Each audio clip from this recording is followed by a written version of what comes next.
Queridos, vamos a abrir la palabra de Dios otra vez esta mañana. Vamos a orar para que el Señor pueda dirigir nuestra presentación. Querido Padre Celestial, te alabamos por el don de la vida que tenemos aquí abajo, pero también en Cristo Jesús tenemos esa seguranza de la vida eterna. Pedimos que tu Espíritu Santo pueda dirigir mis palabras. Toca mi boca, toca mi corazón con carbón encendido de tu altar. Señor, pido que tu palabra sea clara y que sea de bendición para todos los que están escuchando. Que todos podamos venir más cerca de ti en ese día. Te lo pedimos en Cristo Jesús. Amén. Amén. Entonces estamos hablando de la defensa de la fe. En Judas, verso 3, acuérdense que Judas solo tiene un capítulo. Judas, verso 3, nos dice que debemos de luchar ardientemente, contender ardientemente por la fe que una vez fue dada a los santos. Amén. Como adventistas del séptimo día, nosotros somos seguidores de Jesús. Nosotros creemos que la Biblia es la palabra de Dios, que debemos encontrar en la Biblia las razones para nuestra fe. Amén. En la Biblia, en el libro del Apocalipsis, capítulo 14, hay 3 mensajes angélicos que están en la base de lo que los adventistas del séptimo día creen que es la misión que Dios nos ha dado.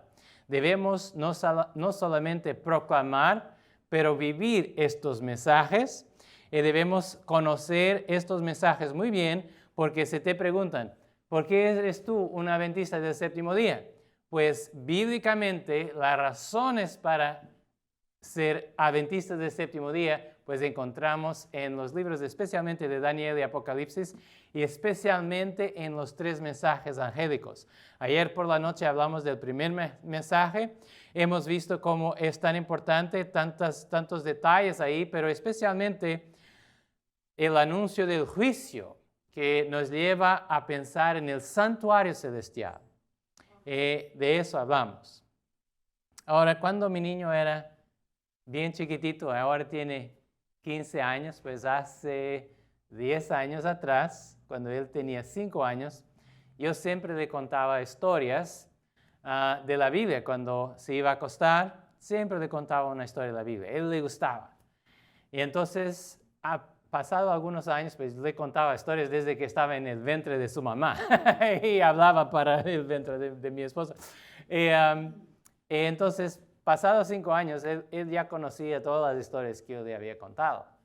Entonces, empecé a contar de historias que normalmente tú no cuentas a un niño de 4 o 5 años. Él le hablaba las profecías. Y cada noche, después de algunos meses, cada noche él me pedía lo mismo. Le dije, ok, Lucas, ¿qué quieres que te cuente hoy? Y él me decía, quiero que hables de Daniel 7 y de Apocalipsis 13, de esas bestias. A él le gustaba eso, le encantaba. Cuando nos veníamos a los Estados Unidos, pues somos de Portugal. 9 años atrás, 9 años y medio atrás, estábamos en el avión. Yo estaba hablando con Lucas, a veces hablábamos de las profecías, le encantaba, él tenía 6 años de edad. Le estaba explicando un poquito qué significa esas bestias ahí en Apocalipsis 13. Mi esposa estaba en el banco enfrente de nosotros. Lucas estaba escuchando lo que yo estaba compartiendo, pues nos estábamos cambiando de los Estados Unidos. De repente, pues miró a mi esposa que estaba enfrente y le dijo, mi esposa nació en los Estados Unidos. Dijo, mamá, ¿sabes que tu país es la segunda bestia de Apocalipsis 13? En un avión lleno de gente. Yo digo, oh, no.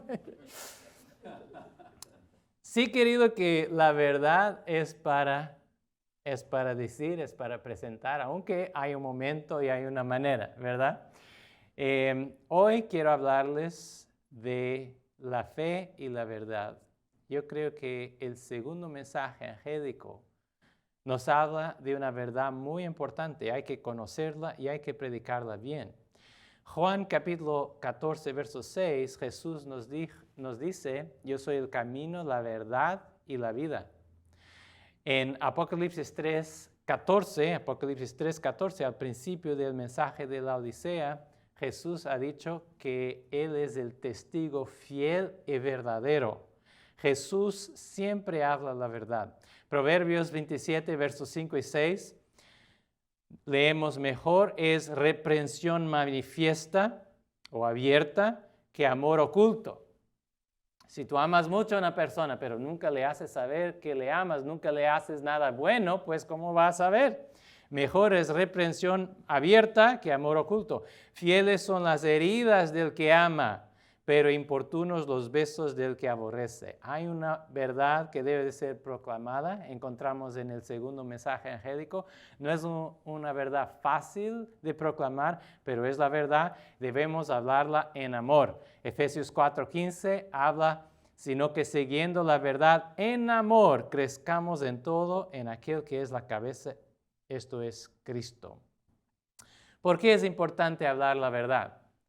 Porque Dios es la verdad. Jesús es la verdad. El Espíritu Santo, la Biblia dice, es el Espíritu de verdad. Si adoramos al Dios verdadero, vamos a ser personas de verdad. Personas que hablan la verdad, personas que viven la verdad, personas que son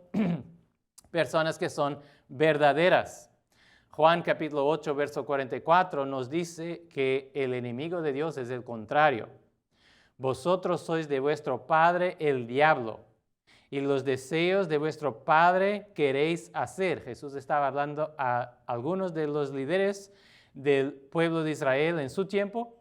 Jesús le estaba diciendo, ustedes quieren matarme, pues esos son los deseos de vuestro padre, el diablo. Él ha sido homicida desde el principio y no ha permanecido en la verdad, porque no hay verdad en él. Cuando habla mentira, de suyo habla, porque es mentiroso y padre de mentira. Queridos, hay que predicar el evangelio, hay que predicar la verdad, aún las partes que no son fáciles, hay que predicarlas, especialmente porque cuando predicamos el mensaje del segundo ángel, nosotros estamos mostrando al mundo que hay un engaño, y ese engaño es muy peligroso y debemos ser dirigidos por Dios para que no cayamos en ese engaño. Amén. Vamos a leer el mensaje del primer ángel y el mensaje del segundo ángel. Esa tarde vamos a hablar del mensaje del tercer ángel. Vamos a abrir nuestras Biblias en Apocalipsis 14, versos 6 al 8. Apocalipsis 14, 6 al 8. Dice el siguiente: vi volar por en medio del cielo a otro ángel. Miramos ayer que ángeles en la Biblia son mensajeros, ¿verdad? Pueden ser angélicos, pueden ser celestiales, también pueden ser humanos. Otro ángel que tenía el evangelio eterno para predicarlo a los moradores de la tierra, a toda nación, tribu, lengua y pueblo, diciendo a gran voz, temed a Dios. Hablamos de lo que significa temer a Dios. Dadle gloria. Ese ángel busca la gloria de Dios, no su propia gloria. Porque la hora de su juicio ha llegado. Hablamos del santuario celestial. Y adorad a aquel que hizo el cielo y la tierra, el mar y las fuentes de las aguas. Hablamos de la conexión con el cuarto mandamiento del sábado. Ahora mira el segundo mensaje angélico. Otro ángel les siguió diciendo, ha caído Babilonia, la gran ciudad, porque ha hecho beber a todas las naciones del vino del furor de su fornicación. ¿Quién es Babilonia? ¿Qué es Babilonia? ¿Qué significa el vino? ¿Qué significa su fornicación? Pues no podemos estudiar ese tema en la Biblia sin estudiar la historia de la Torre de Babel. ¿Te acuerdas? En Génesis 11, vamos a abrir nuestras Biblias, Génesis 11, versos 1 y 2. Génesis 11, 1 y 2. Tenía entonces toda la tierra una sola lengua. Eso fue después del diluvio, fue después que Dios destruyó la tierra. Tenía entonces toda la tierra una sola lengua y unas mismas palabras. Y aconteció que cuando salieran del oriente, hallaran una llanura en la tierra de Sinar y se establecieran ahí. Y aquí hay un problema. Ellos estaban estableciendo en un solo lugar. Eso es problemático. Vamos a ver por qué en un minuto. Mira, ¿por qué decimos que tenemos de estudiar el tema de Babilonia con la historia de la Torre de Babel? Porque aquí tiene un detalle. Dice que hallaron una llanura en la tierra de Sinar. ¿Qué tierra era esa? Pues en Daniel capítulo 1, verso 1 y 2, ¿te acuerdas que Daniel fue llevado en cautiverio para Babilonia? Daniel 1 y 2 dice, en el año tercero del reinado de Joaquín, rey de Judá, vino Nabucodonosor, rey de Babilonia, a Jerusalén y la sitió. Y el Señor entregó en sus manos a Joaquín, rey de Judá, y parte de los utensilios de la casa de Dios, y los trajo a tierra de ¿qué? Tierra de Sinar, a la casa de su Dios, y colocó los utensilios en la casa del tesoro de su Dios. Ahora, vemos que Daniel estaba hablando de Babilonia, él le llama tierra de Sinar. Exactamente el mismo lugar donde la torre de Babel fue construida, fue edificado, empezaron a construir esa torre. Vamos a regresar a Génesis 11, ahora verso 4. Génesis 11, verso 4. Dice, y dijeran, vamos, edifiquémonos una ciudad y una torre, cuya cúspide llegue al cielo, y hagámonos un nombre por si fuéramos esparcidos sobre la faz de toda la tierra. ¿Por qué era eso problemático? Mira, ellos están diciendo, edifiquémonos una ciudad y una torre cuya cúspide llega al cielo. Normalmente decimos que ellos querían protegerse para que si hubiera otra catástrofe, mucha agua, pues ahí estaban en la torre. Pero no es eso que ellos dicen. Ellos dicen, vamos a hacer una torre cuya cúspide llegue al cielo y hagamos un nombre.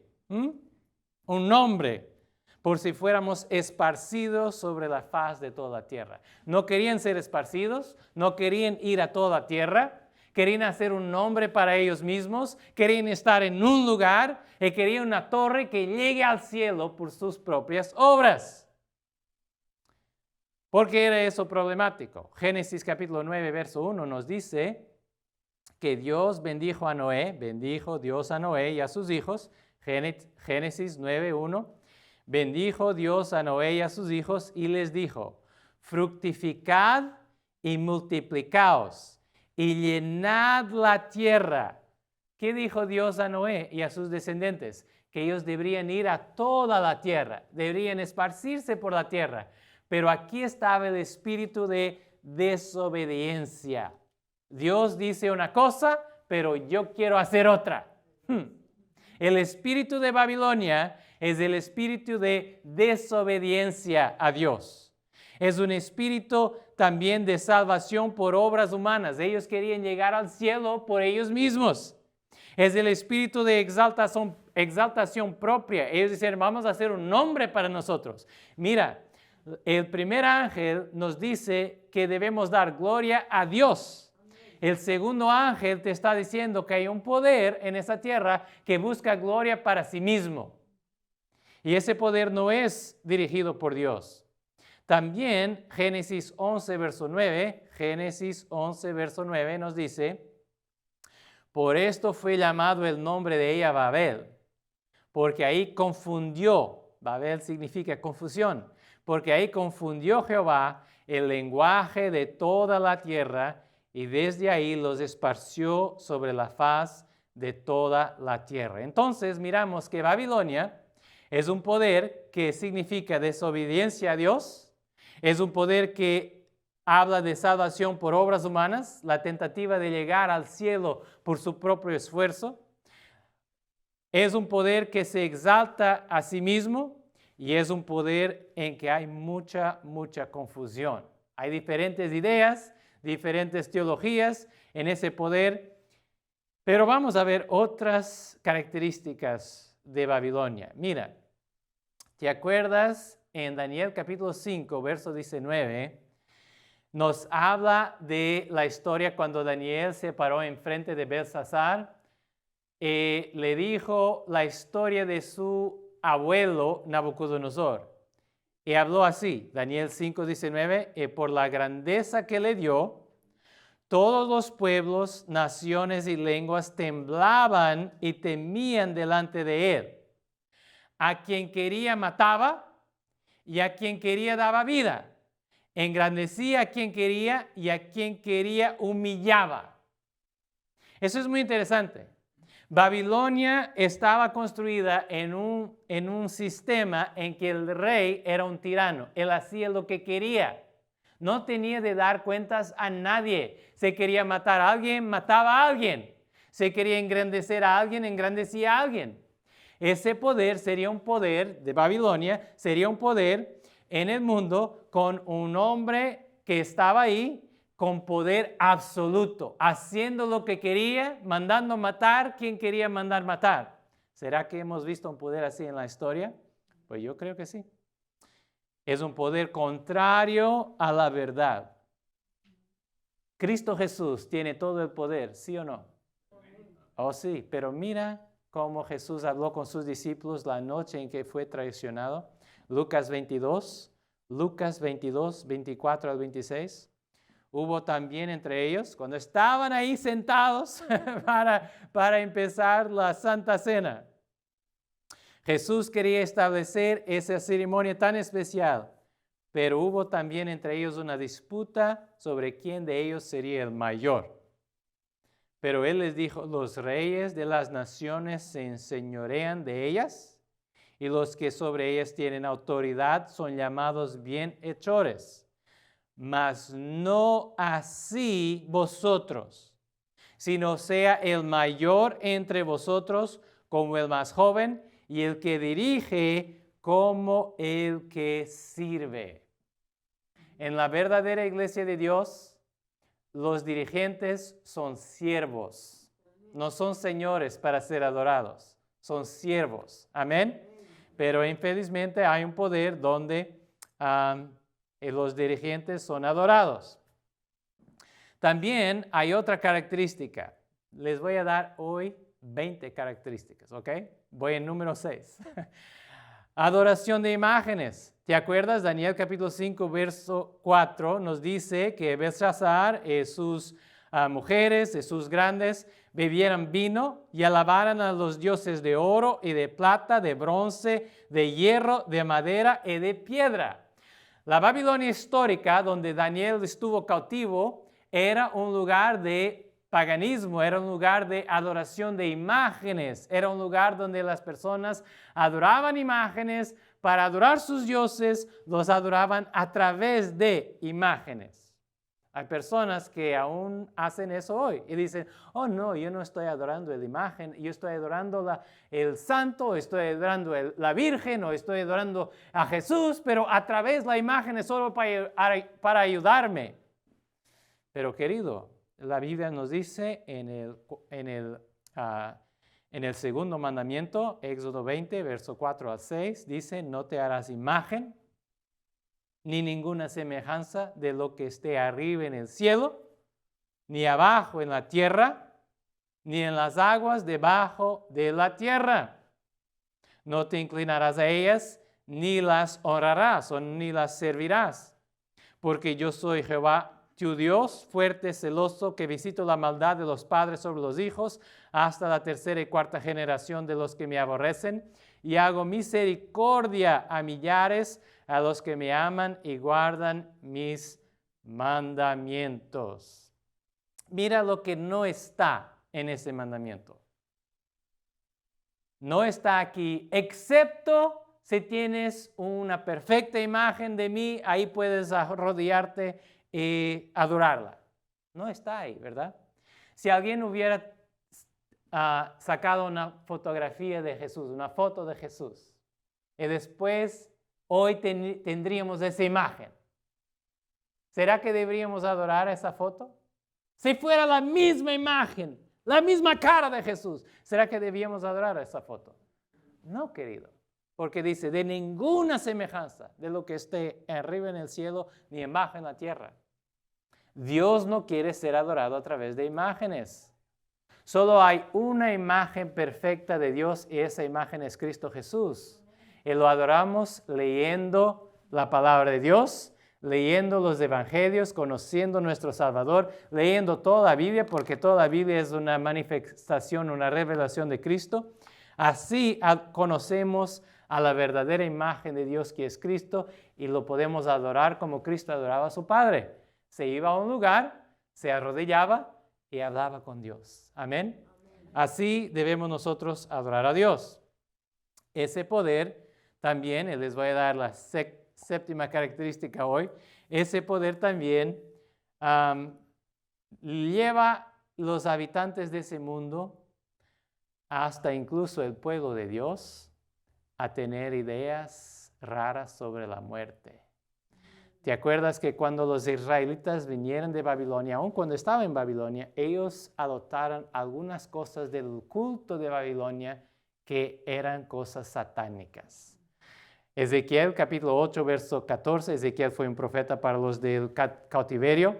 Ezequiel capítulo 8, verso 14 dice, y me llevó a la entrada de la puerta de la casa de Jehová, que está al norte, y he aquí, mujeres estaban ahí sentadas endechando o llorando por Tamuz.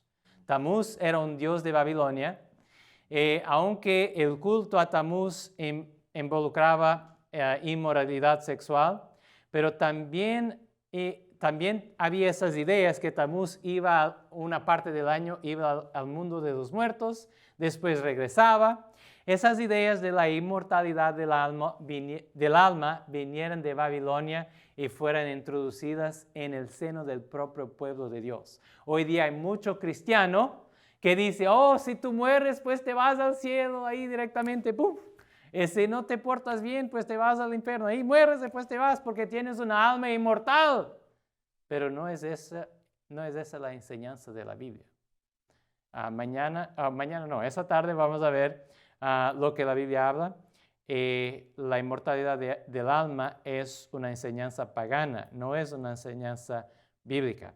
Solo para darles una referencia que estoy seguro que conocen bien, Eclesiastes 9, versos 5 y 6 dice, porque los que viven saben que han de morir, pero los muertos nada saben, ni tienen más paga porque su memoria es puesta en olvido. También su amor y su odio y su envidia fenecieron ya, y nunca más tendrán parte en todo lo que se hace debajo del sol. Ese poder que la Biblia está hablando de los últimos días, que es Babilonia, ese poder está enseñando a las personas de ese mundo que la alma es inmortal. Está abriendo las puertas al espiritismo, porque si yo creo que mi abuelo que murió está en el cielo, pues ¿por qué no pensar que quizás puede hablar conmigo, quizás puede protegerme, quizás puede ayudarme? Cuando hablamos de la inmortalidad del alma y enseñamos eso a las personas, estamos abriendo la puerta al espíritu de Satanás para engañar a la gente, algo que la Biblia prohíbe. Otra característica más, número 8, la adoración del sol. Ezequiel capítulo 8, verso 16, y me llevó al atrio de adentro de la casa de Jehová, y aquí, junto a la entrada del templo de Jehová, entre la entrada y el altar, como 25 varones, sus espaldas vueltas al templo de Jehová y sus rostros hacia el oriente, y adoraban al sol, prostrándose hacia el oriente. ¿Te acuerdas que el santuario, ellos se debían prostrar hasta el occidente, exactamente para volver su espalda al sol y no adorar el sol? Porque las naciones paganas alrededor de Israel adoraban el sol. En Babilonia, el primer culto era el culto del sol. Y lo adoraban en el día del sol, que aún hoy, el primer día de la semana, hay cristianos que dicen que debemos descansar y adorar a Dios en ese día más que en los otros días, pero no es la verdad de la Biblia. Éxodo 20, verso 3 dice, no tendrás dioses ajenos delante de mí. Dios creó el sol, Dios no es el sol. Sí, la Biblia habla de Jesús como el sol de la justicia, pero eso es un símbolo, es una imagen, es un símbolo, es una ilustración, no es una imagen que debemos adorar, sino una ilustración. Jesús es la luz del mundo, eso lo dijo Cristo. Número 9, ¿listo? Sería también ese poder de Babilonia una iglesia corrupta. ¿Por qué decimos que es una iglesia corrupta? Ven conmigo a Apocalipsis, capítulo 17, verso 1 al 3. Apocalipsis 17, 1 al 3. Vino entonces uno de los 7 ángeles que tenían las 7 copas y habló conmigo diciéndome, ven acá y te mostraré la sentencia contra la gran ramera, la que está sentada sobre muchas aguas, con la cual han fornicado los reyes de la tierra, y los moradores de la tierra se han embriagado con el vino de su fornicación. Aquí está el mismo símbolo del mensaje del segundo ángel. Babilonia ha caído, dio a beber del vino de su fornicación a todas las naciones. Verso 3, y me llevó en el espíritu, Apocalipsis 17, verso 3, y me llevó en el espíritu al desierto y vi una mujer sentada sobre una bestia escarlata, llena de nombres de blasfemia, que tenía 7 cabezas y 10 cuernos. Mire, el símbolo es muy claro. Él miró una mujer. Y en la Biblia, la mujer desde Génesis es símbolo de algo muy importante. Génesis 3, verso 15, dice que Dios le dijo al serpiente que tentó a la mujer, que tentó Eva, y pondré enemistad entre ti y la mujer, y entre tu simiente y la simiente suya. Esta te herirá la cabeza y tú le herirás el calcañar.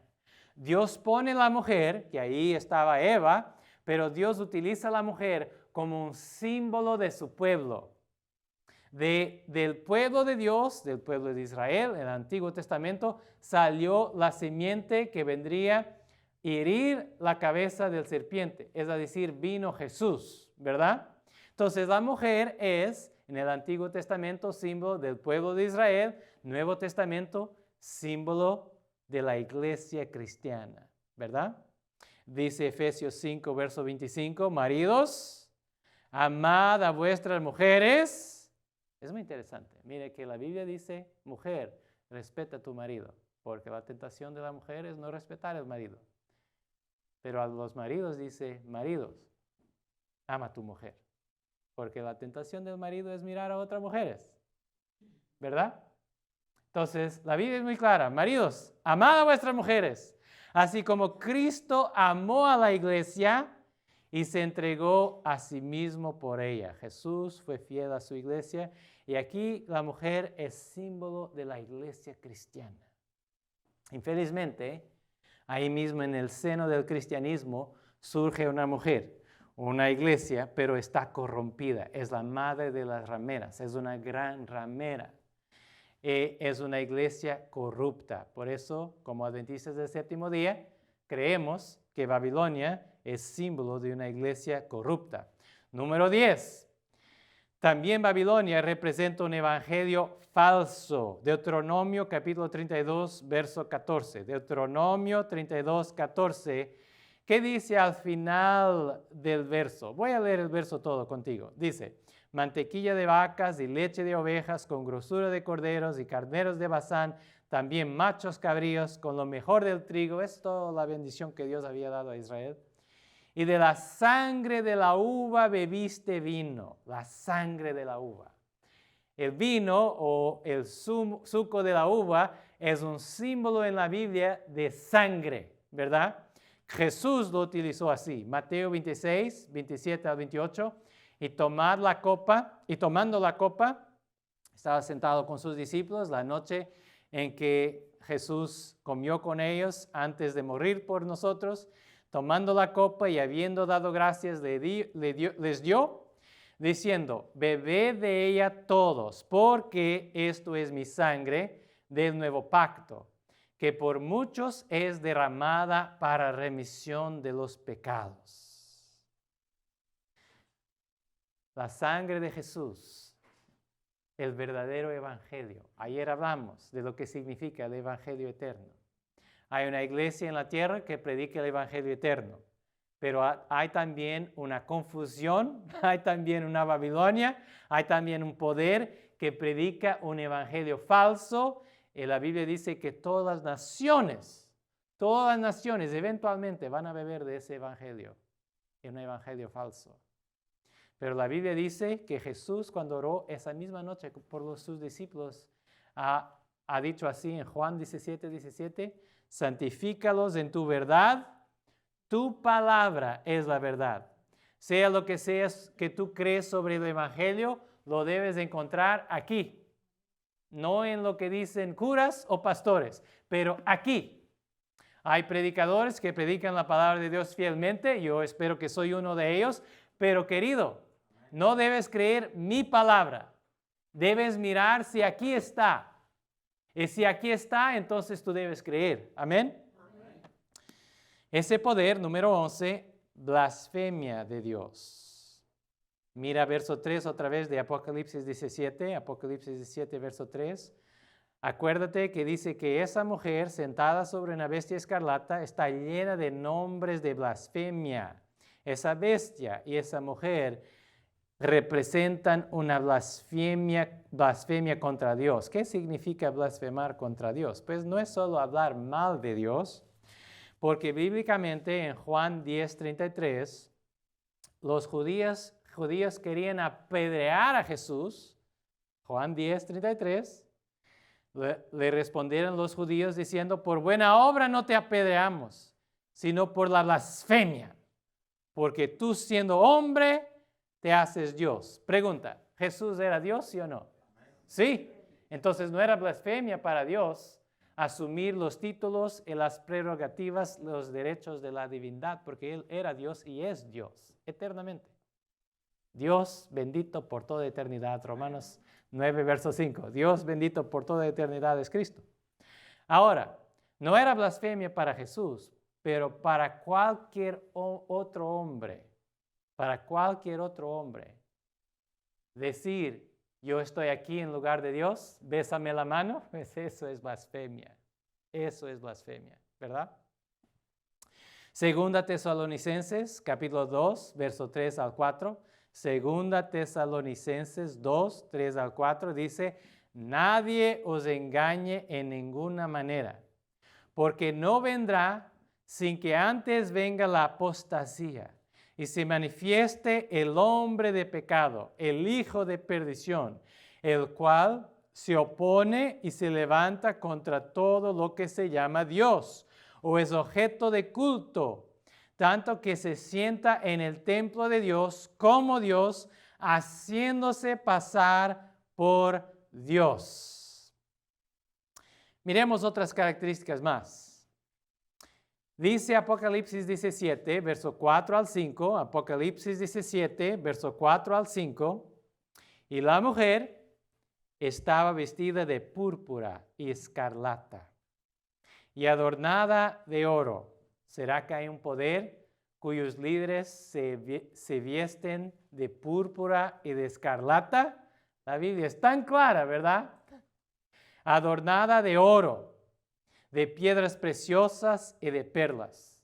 Tenía en la mano un cáliz de oro lleno de abominaciones y de la inmundicia de su fornicación. Ese cáliz está ahí lleno de ese vino falso que es el evangelio falso, ¿verdad? Que da de beber a todas las naciones del mundo. Y la inmundicia de su fornicación. En su frente un nombre escrito, un misterio. Babilonia la Grande, la madre de las rameras y de las abominaciones de la tierra. Ese poder, cuando personas vienen a la iglesia y adoran ese poder. Cuando personas vienen y adoran en ese sistema de culto, esa madre, pues el sacerdote tiene una copa de oro en su mano, ¿verdad?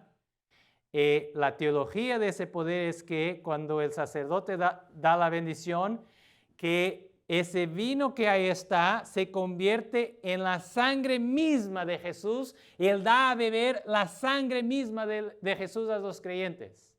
Eso es un evangelio falso. La Biblia dice que Jesús fue herido una vez. La Biblia Jesús habló y dijo a los discípulos, tomad el fruto de la vid, tomad ese suco de uva, es un símbolo de mi sangre. Jesús aún no había sido sacrificado cuando instituyó esa ceremonia, era nada más un símbolo, no era su sangre verdaderamente, ¿verdad? Pero dice que ese poder es llamado en la Biblia Babilonia la Grande, la madre de las rameras y de las abominaciones de la tierra. Ahora, encontré un website, un sitio en la web católico que hace la pregunta, ¿cuál es la iglesia del Papa? Si respondiste como la mayoría de las personas, San Pedro en el Vaticano, estás equivocado o equivocada. La iglesia del Papa, la catedral de la diócesis de Roma en Italia, es San Juan de Letrán. Pero debido a que es la iglesia del Papa, San Juan de Letrán es oficialmente, para la iglesia católica, la iglesia madre. Si entras en esa iglesia, a la entrada tienes una inscripción. La inscripción dice eso, Sacrosanta en latín, Sacrosanta Lateranensis Ecclesia Hominum, Urbis et Orbis Ecclesiarum, Mater et Caput. Si no hablas latín, déjame traducirte en español. Dice, Santísima Iglesia de Letrán, de todas las iglesias de la ciudad y del mundo, madre y cabeza. Interesante. Pero vamos a ver, hay otras características en la Biblia sobre ese poder. Número 16 es una unión ilícita con el poder civil. Mira que dice que esa mujer estaba sentada en una bestia, ¿verdad? En Daniel capítulo 7, verso 17, Daniel tuvo una visión de 4 grandes bestias y el ángel le explicó lo que significaban esas bestias. Dice, estas 4 grandes bestias son 4 reyes que se levantarán en la tierra. Y sabemos que los reyes eran símbolo de todo el reino, porque capítulo 7 de Daniel, verso 23, dijo así, la 4ª bestia será un 4º reino en la tierra, el cual será diferente de todos los otros reinos. Y toda la tierra devorará, trillará y despedazará. Entonces, bestias son símbolos de reinos, reinos terrenales, poder civil. Pero, ¿qué dijo Jesús en Juan 18:36 cuando Pilato le estaba interrogando? ¿Qué dijo Jesús? Respondió Jesús, Juan 18:36, mi reino no es de este mundo, ¿verdad? ¿Cómo puede ser que un poder que dice representar a Cristo tiene poder civil, poder terrenal? ¿Verdad? No puede ser. Pero infelizmente el Estado del Vaticano no es solo un poder religioso, es un país, tiene un rey. El Papa es el rey de un reino vaticano. Es un pequeño reino, ¿verdad? En Daniel 7 es descrito como un pequeño cuerno. Un cuerno es un poder. Es un pequeño reino dentro de una ciudad, pero es muy poderoso.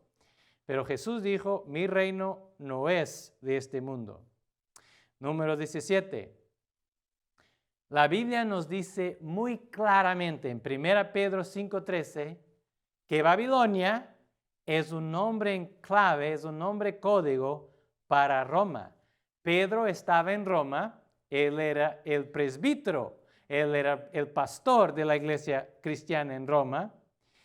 Y mira lo que él dijo cuando escribió su primera carta. Al final de la carta dice, la iglesia que está ¿a dónde? En Babilonia, elegida juntamente con vosotros y Marcos, mi hijo, os saludan. Mira que Babilonia muy claramente es un nombre en clave en la Biblia para Roma. Sí hubo una Babilonia histórica, pero ahora ahí mismo en el Nuevo Testamento ya la Biblia te está diciendo que esa Roma era la Babilonia, porque ahí estaba ya ese poder que se estaba manifestando. Número 18, Babilonia es un poder perseguidor. Apocalipsis 17, verso 6. Abre la Biblia conmigo. Apocalipsis 17, verso 6. Dice, vi a la mujer ebria de la sangre de los santos y de la sangre de los mártires de Jesús. Y cuando la vi, quedé asombrado con gran asombro. Querido, cuando hay poderes, hombres, mujeres, iglesias, poderes políticos, sea lo que sea, que para hacer pasar sus deseos, sus opiniones, sus teologías, sus ideologías, para ganar fama, para ganar poder, para ganar dinero, ellos maltratan y matan a otras personas. Puede estar seguro que no es de Dios. Jesús vino como ser humano, ¿cómo luchó Él por la verdad? ¿Luchó haciendo daño a las personas? No, Él curó a las personas, hasta sus enemigos. Cuando un hombre sacó su espada, ¿verdad? Pedro, su discípulo, sacó su espada, cortó la oreja de un hombre. ¿Qué hizo Jesús? A los hombres que le estaban prendiendo para llevarle a su muerte, Jesús sanó esa oreja. Jesús nos mostró que como seres humanos, nuestra misión es amar a nuestro semejante. Amén. Aunque no estén de acuerdo con nosotros, hablamos la verdad con amor, pero amamos a nuestro semejante. Eso es nuestra misión. Cuando venga Jesús en su gloria, Dios pondrá todo en su lugar y Dios tiene la venganza, ¿verdad? Mía es la venganza. ¿Venganza se dice en español? Venganza. Mía es la venganza, ¿verdad? La justicia es Dios que la hará. Yo estoy aquí para amar hasta mis enemigos, ¿verdad? Cuando tenemos poderes que maltratan y matan, esos poderes no pueden ser de Dios. Mira, David Plasteid escribió un libro que lo puedes encontrar en internet, está en inglés, Estimates of the Number Killed by the Papacy in the Middle Ages and Later. En español diríamos estimados de los números de personas que fueran muertas por el papado en la Edad Media y después. Dice, se pueden excusar unos cuantos miles de casos. Yo creo que no se pueden excusar ni un caso. Pero dice, se pueden excusar unos cuantos miles de casos como excepcionales, pero millones y millones de víctimas solo pueden ser el resultado de una política sistemática, mostrando así los resultados nocivos de las uniones iglesia-estado. Cuando la iglesia y el Estado se dan las manos, pues hay un problema muy, muy grande. Yo vengo de Portugal. Y ahí en Portugal, España, Italia, ahí tú puedes ir a algunos museos y tú puedes mirar los instrumentos de la Inquisición. Como Satanás inventó y dirigió personas en ese mundo a inventar instrumentos que causan tanto dolor. Eso no es de Dios, esto es del diablo. Pues ese poder, nos dice la Biblia, es un lugar del diablo, es un lugar de demonios. Verso 19, punto 19, es un lugar de demonios. 20, el último punto, es un lugar de alianzas comerciales. Te voy a mostrar en la Biblia eso. Apocalipsis 18, verso 2 y 3. Apocalipsis 18, 2 y 3. Dice, y clamó con voz potente, diciendo, ha caído, la gran Babilonia, y se ha hecho habitación de demonios y guarida de todo espíritu inmundo, y albergue de toda ave inmunda y aborrecible, porque todas las naciones han bebido del vino del furor de su fornicación. Y los reyes de la tierra han fornicado con ella, y los mercaderes de la tierra se han enriquecido de la potencia de sus deleites.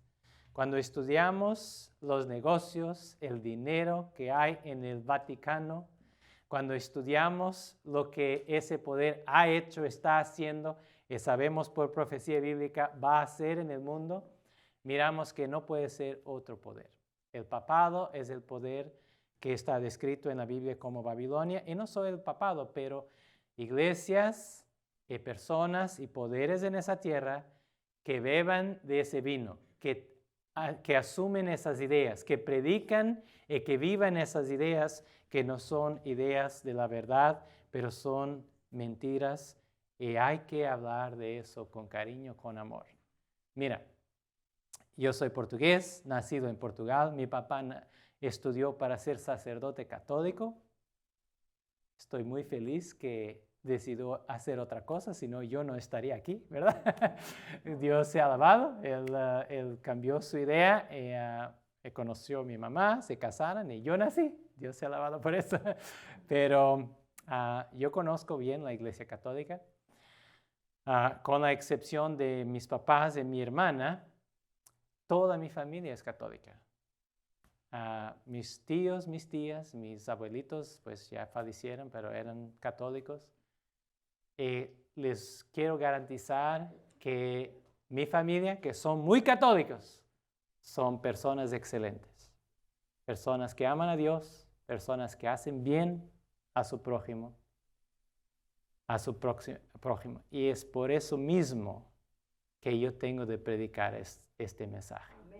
Les he dado libros, ellos conocen lo que yo creo, y oro por ellos cada día, porque solo Dios puede cambiar sus corazones. Ese engaño es muy fuerte. No es fácil para una persona cambiar. Mi papá, cuando él entregó su vida a Jesús, se tornó adventista del séptimo día. Su mamá, que lo había educado para ser un sacerdote católico, su mamá dejó de hablar con él. Una madre dejó de hablar con su hijo porque su hijo quiso seguir lo que la palabra de Dios dice. No es fácil. A veces que esas ideas están tan enraizadas. Mi suegra, gracias a Dios también es adventista del séptimo día. Ella vino a los Estados Unidos muchos años atrás. Ella vino de una isla portuguesa y ahí, en su tiempo, mi suegra es un poquito más mayor que mis papás. En su tiempo, si venía alguien que no era católico predicar otra fe, las personas lo apedreaban. Mi suegra me dijo, mira, si yo no hubiera venido a los Estados Unidos, he conocido una adventista del séptimo día que me ayudó en mi necesidad. A mí, mi marido, mis hijos, necesitábamos ayuda y ahí estaba alguien que me ayudó y me mostró amor, el amor de Jesús. Y después él me hablaba de la Biblia y me mostraba cosas del sábado. Y pues mi suegra es bien sincera. Cuando ella sabe una cosa, pues fue difícil para ella, muy difícil. Pero cuando ella conoció la verdad, ella no podía escapar a su conciencia. Y queridos, debemos predicar la verdad con amor. Mira que fue el amor y el cariño que tocó el corazón de mi suegra. Y a causa de ese amor, ella después se abrió a la palabra de Dios, a la teoría de la verdad. Dios está llamando a muchos. Ni todos van a aceptar, pero hay personas sinceras. Y algunos sí, con la gracia de Dios, van a aceptar la verdad en los últimos días. Apocalipsis 13, verso 8, hablando del mismo poder, dice, y la adoraron, a esa bestia, todos los moradores de la tierra, cuyos nombres no están escritos en el libro de vida del Cordero, que fue inmolado desde el principio del mundo. Apocalipsis 18, verso 2 y 3, verso 4 y 5 dice, y oí otra voz del cielo, Apocalipsis 18, 4 y 5, y oí otra voz del cielo que decía, salid de ella, pueblo mío, para que no seáis partícipes de sus pecados, ni recibáis parte de sus plagas, porque sus pecados han llegado hasta el cielo y Dios se ha acordado de sus maldades. Te voy a leer el resumen de nuestro mensaje de hoy, ¿ok? Estos 20 puntos que te he presentado de la palabra de Dios. Primeramente, Babilonia significa desobediencia a Dios. Es un poder que tiene un espíritu de desobediencia. Segundo, es un espíritu de salvación por obras humanas. Tercero, es un espíritu de exaltación propia. Cuarto, es un espíritu de confusión. Quinto, es un espíritu en que hay un hombre con poder absoluto. Manda matar quien quiere mandar matar. Número 6, es un espíritu de adoración de imágenes. Número 7, es un espíritu que habla de la inmortalidad, predica la inmortalidad del alma. Número 8, es un espíritu que promueve la adoración del sol. Número 9, es un espíritu que promueve que está por detrás de una iglesia corrupta. Número 10, es un espíritu que predica un evangelio falso. Número 11, es un espíritu que blasfemia contra Dios. Número 12, hay personas en este poder que se visten de púrpura y escarlata. Número 13, es un espíritu donde hay un poder con riquezas temporales, muchas riquezas temporales, millones de millones. Número 14, tiene una copa de oro en la mano. Número 15, es descrito como madre de las rameras, pues es una madre y hay muchas otras iglesias que han bebido de ese vino. Algunas lo saben, otras no saben. Hay creyentes sinceros en todas las iglesias, pero esas iglesias están siguiendo cosas que no son bíblicas. Número 16, hay una unión ilícita con el poder civil. Es un poder religioso y un poder civil. Número 17, es un nombre en clave para Roma. Número 18, es un poder perseguidor. Número 19, es un lugar de demonios. Número 20, es un lugar de alianzas comerciales. Jesús ha dicho, no llaméis Padre vuestro a nadie en la tierra. Está Mateo 23, verso 9. No llaméis Padre vuestro a nadie en la tierra, porque uno es vuestro Padre que está en los cielos. Hay un solo Dios, hay un solo mediador entre Dios y los hombres, amén. Cristo Jesús, hombre. Amén. Amén. Mira, cuando yo conocí a mi esposa, saben cómo es, ¿verdad? Un joven varón conoce una dama.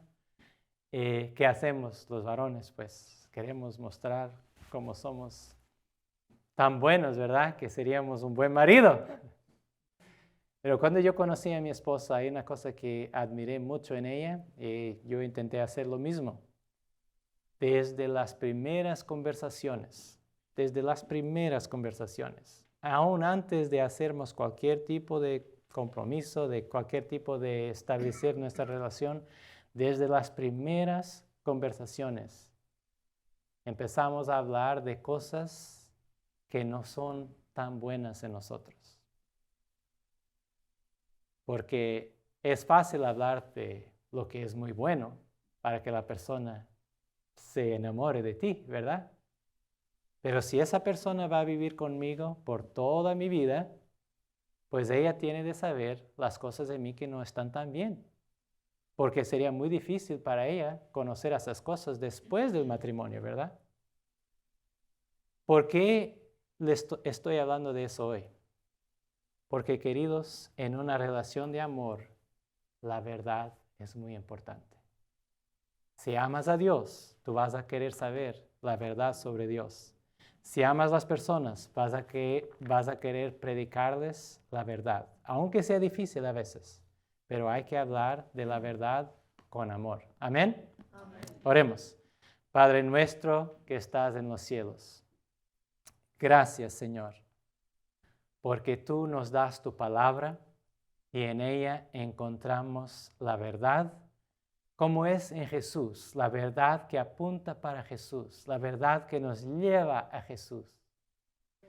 Señor, te pedimos que nos ayudes a conocer a nuestro Salvador Cristo Jesús personalmente, a tener una relación de amor con Él, a abrir nuestro corazón con Él sobre las cosas que no están tan bien. También nosotros muchas veces somos tentados por ese espíritu de orgullo, ese espíritu de mentira, ese espíritu de exaltación propia. Señor, líbranos de todo eso y haznos parte de ese pueblo que tiene la fe de Jesús y guarda los mandamientos de Dios. Amén. Te lo pedimos en Cristo Jesús, nuestro Salvador.